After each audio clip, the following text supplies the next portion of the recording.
हमारे पावन पर्व रामनवमी की आप सभी को हार्दिक शुभकामनाएं।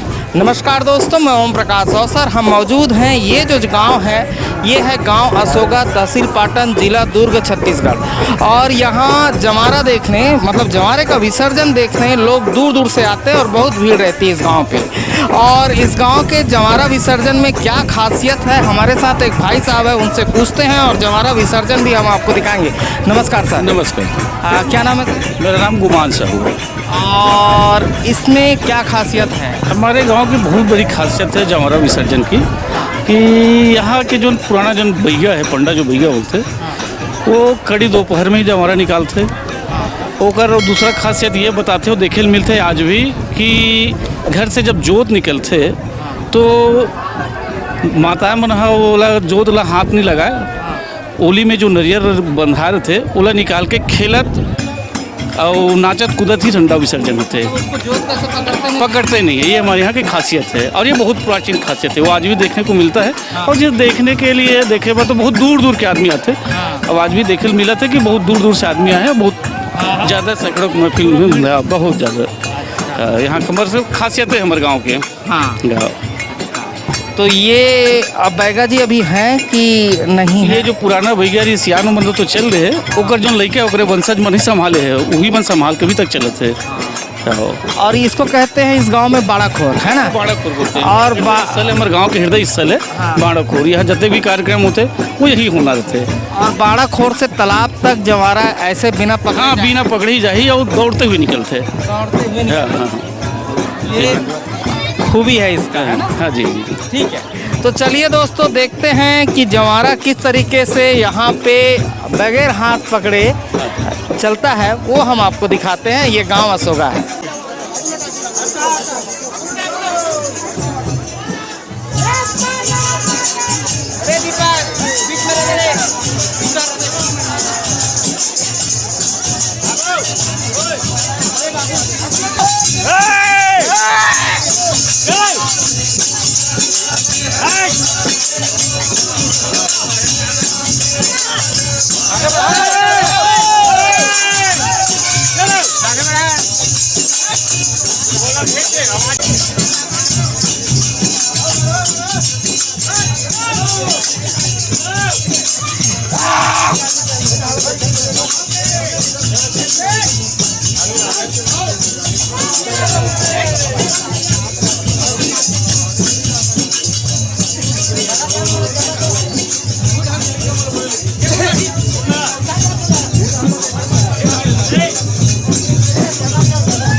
एक और सज्जन अशोका से हमारे साथ हैं, ज़रा उनसे पूछते हैं कि क्या खासियत है अशोका के जमारा विसर्जन में। क्या नाम है सर? लावन चौपड़िया।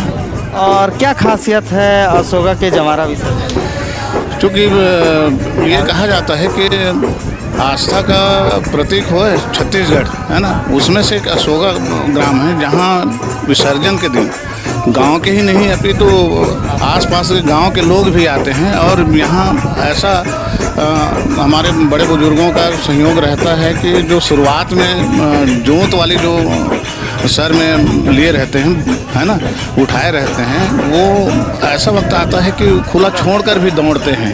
यही दृश्य देखने के लिए आते हैं और इस गांव में पूरे सबका सहयोग रहता है, ये विशेषता है। आपका क्या नाम है? मेरा नाम पोखनलाल साहू है।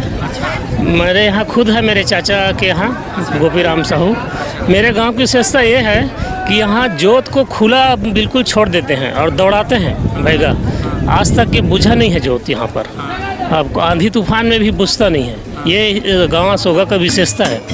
हाँ हाँ, और आसपास के लोग यहाँ देखने खूब आते हैं क्योंकि खुला छोड़ देते हैं जोत को और बहुत अच्छा ढंग से यहाँ बैगा लोग का कार्य है। देखो इतना हवा चलने के बावजूद जो खुला जल रहे हैं पूरा, है ना, ऐसा अभी तक यहाँ शिकायत नहीं हुई है कि बुझ जाए। लेकिन अन्य गांवों से ऐसा शिकायत मिलती है कि हवा चलने के बुझ गए जोत ऐसा, लेकिन यहाँ बिल्कुल नहीं है। जब कितनी भी हवा चले, ये विशेषता है मुख्य। हवा कितना भी चले। इसकी शुरुआत किसने की थी? जो खुला छोड़ के चलते हैं उसके बारे में कोई आइडिया? शंकर बैगा। ये तो बहुत पहले की है, हम लोग जानते नहीं हैं। हमारे और जो बड़े बुजुर्ग हैं उनसे पहले से चली आ रही है परंपरा, जो शंकर बैगा के नाम से चलता था। आज उनके ही परिवार के लोग अगवानी करते हैं। तो ये जो खास जगह है यहीं से खुला छोड़ने का चलता है, बाकी जगह पकड़ के आते हैं? पूरा पर वहाँ घर से पूरा खुला छोड़ के आते हैं। और ये बड़ा खोर है जहाँ पूरा गांव भर के जितना जमारा रहता है उसको इकट्ठा करते हैं। इसके बाद फिर शीतला की ओर रवाना करते हैं। इकट्ठा करने का यह परंपरा है यहाँ पर। पूरा गांव में चाहे 10 घर का हो, पूरा यहाँ बाड़ा खोर में ला के इकट्ठा करने के बाद बैगा पूरा एक साथ सबको ठंडा करने के लिए शीतला माँ तालाब में ले जाते हैं, बड़े तालाब में।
तो दोस्तों ये था अद्भुत जवारा विसर्जन ग्राम असोगा तहसील पाटन जिला दुर्ग छत्तीसगढ़ से।